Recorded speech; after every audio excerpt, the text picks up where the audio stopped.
आज हम देखेंगे अष्टांग योग। अष्टांग योग का एक अंग है। महर्षि पतंजलि ने अपने योग सूत्र में योगायोग की सविस्तर बतलाया गया है, जिसमें उन्होंने 8 अंगों का वर्णन किया है। योग के जो 8 अंग हैं उसमें है यम, नियम, आसन, प्राणायाम, प्रत्याहार, धारणा, ध्यान और समाधि। इन सब नियमों का पालन किए बिना कोई भी व्यक्ति योगी नहीं बन सकता।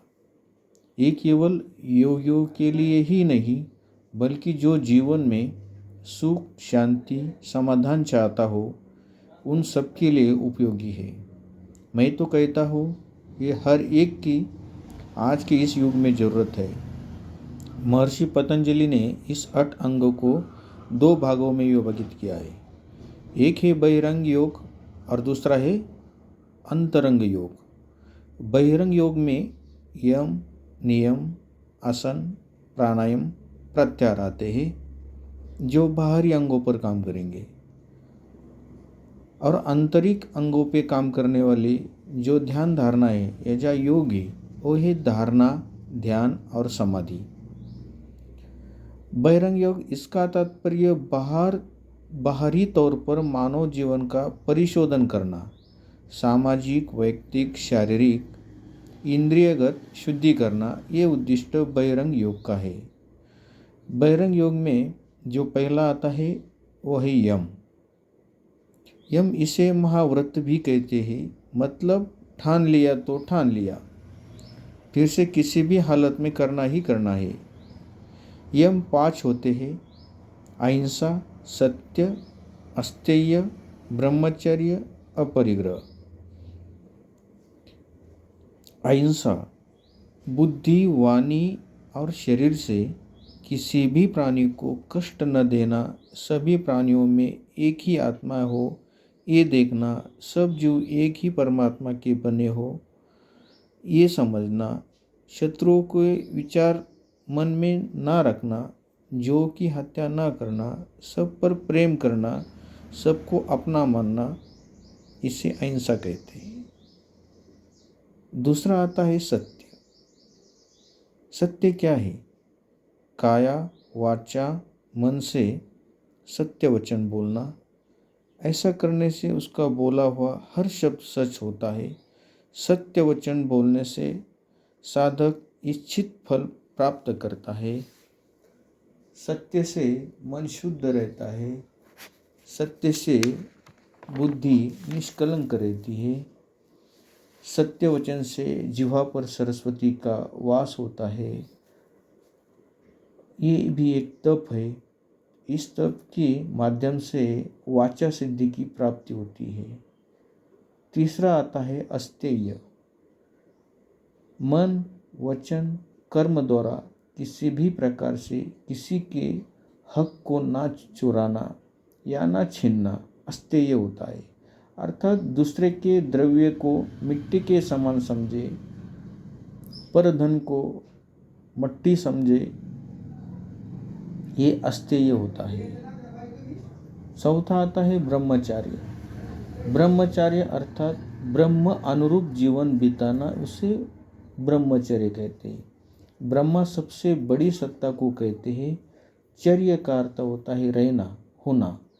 व्यवहारिक दृष्टिकोण से इसका अर्थ होता है मन, इंद्रिय और शरीर द्वारा होने वाले काम विकार पर रोक लगाना या उससे मर्यादित सीमित में करना, उसे ब्रह्मचर्य कहा जाता है। पांचवा आता है अपरिग्रह। अपरिग्रह मतलब संचय न करना। शब्द, स्पर्श, रूप, रस, गंध आदि से संबंधित किसी भी भोग सामग्री का संचय न करना, उसका परित्याग करना, इसे अपरिग्रह कहते हैं। ये तो हो गए यम के 5 नियम। दूसरा आता है नियम। नियम में आता है शौच, संतोष, तप, स्वाध्याय, ईश्वर परिधान। नियम की जो 5 टाइप है, शौच, संतोष, तप, स्वाध्याय और ईश्वर परिधान, उसमें जो हम देखेंगे शौच। शौच मतलब शुद्धता, बाह्य शुद्धि, आंतरिक शुद्धि। बाह्य शुद्धि का वातावरण हमारा शरीर आता है। अपने आजू बाजू के वातावरण को साथ साथ अपने शरीर को भी स्नान मालिश द्वारा अच्छा रखना, ये बाह्य शुद्धि में आता है।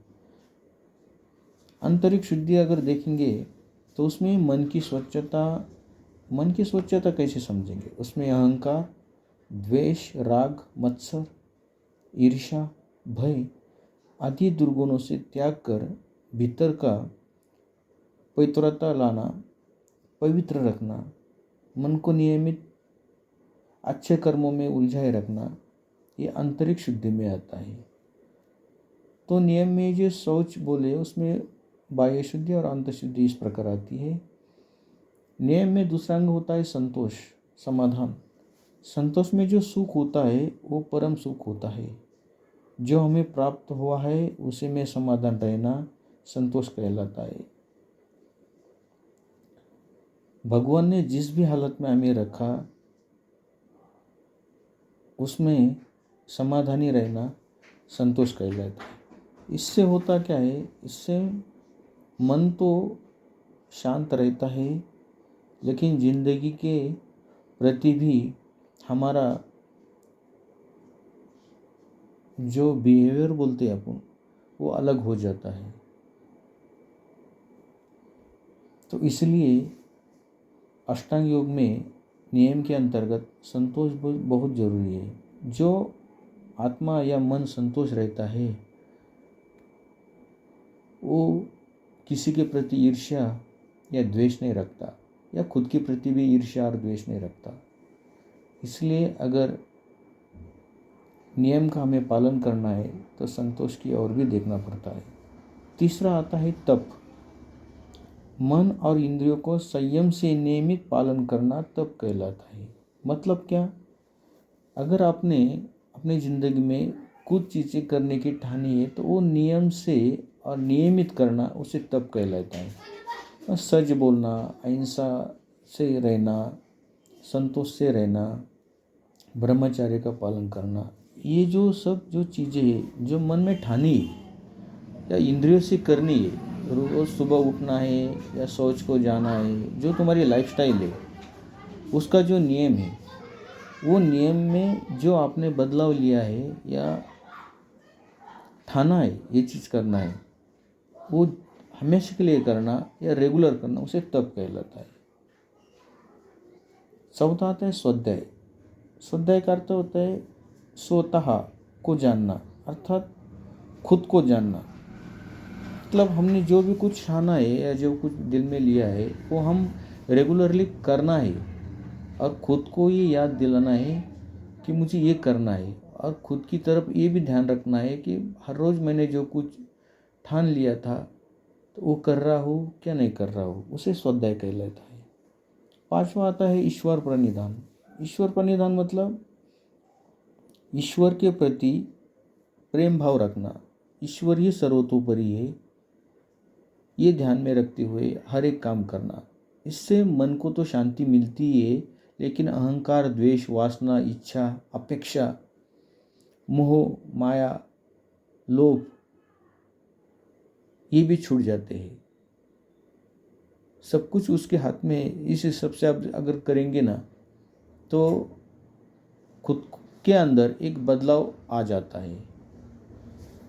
तो जैसे हम अष्टांग योग के जो दो देखें, यम और नियम, इसके बाद जो पड़ाव आता है वो आता है आसन। आसनों के 3 प्रकार बतलाए गए हैं: बैठकर करने वाले आसन, पीठ के बल लेटकर करने वाले आसन और पेट के बल लेटकर करने वाले आसन। बैठकर करने वाले आसन में पद्मासन, वज्रासन, सिद्धासन, वक्रासन, गोमुखासन, पश्चिमोत्तासन, ब्रह्म मुद्रा और उष्ट्रासन आते हैं।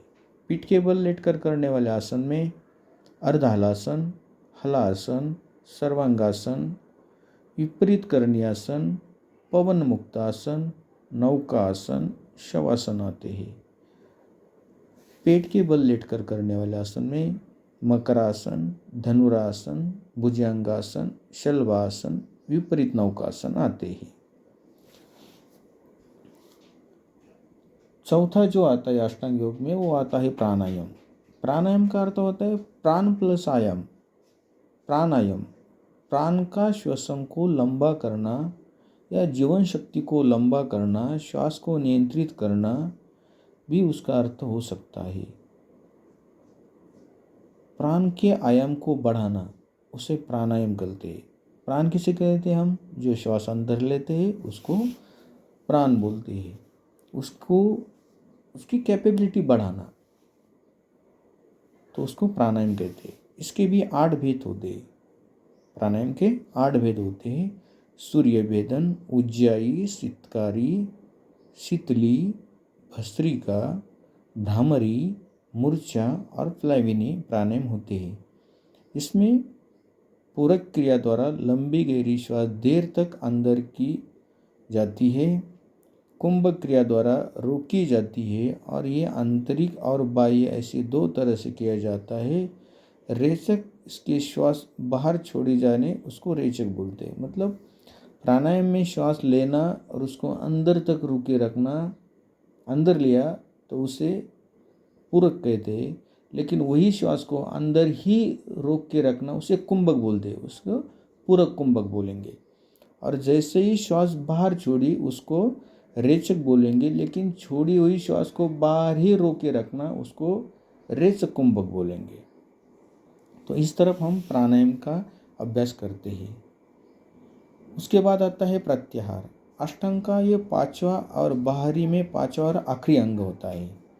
वासनाओं की और जो इंद्रिय निरंतर गमन करती रहती है उसकी इस गति को अपने अंदर ही लौटा कर आत्मा की ओर लगाना या स्थिर रखने का प्रयास करना प्रत्याहार कहलाता है। काम, क्रोध, लोभ, मोह, माया, शराबखोरी, विचित्र चित्र देखना, इनसे मन विचलित होता है तो प्रत्याहार से उसे आत्मा की ओर स्थिर करना प्रत्याहार कहलाता है। दूसरी भाषा में अगर हम देखेंगे, मन को कंट्रोल करना या मन को एक जगह पे लगा के रखना या अच्छी जगह पे लगा के रखना, उसे हम प्रत्याहार कह सकते हैं। आंतरिक अंग में पहला आता है धारणा।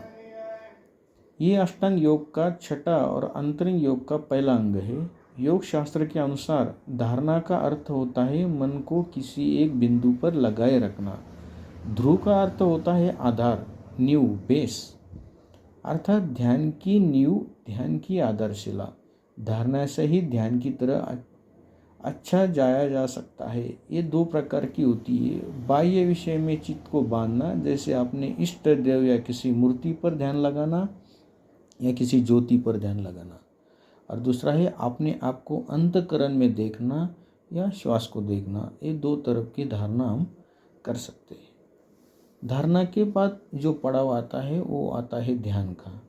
ये अष्टांग योग का 7वां अंग है। गीता के अध्याय में 6 में श्री कृष्ण ने ध्यान का मतलब बताया है। किसी भी सुखकारक आसन में बैठकर अष्टांग योग से पहले 6 अंगों का अनुकरण करके बाद ध्यान का नंबर आता है। इसमें आंखें बंद करके मन को सभी काम, वासना, इच्छा से हटाकर अपने आप में केंद्रित करना ध्यान कहलाता है। ये अवस्था में मन को निर्विचार रखा जाता है। ध्यान किसी गुरु के सानिध्य में ही करना चाहिए। 8वां आता है समाधि। अष्टांग योग का अंतिम चरण है। ध्यान की ही उच्च अवस्था को समाधि कहते हैं।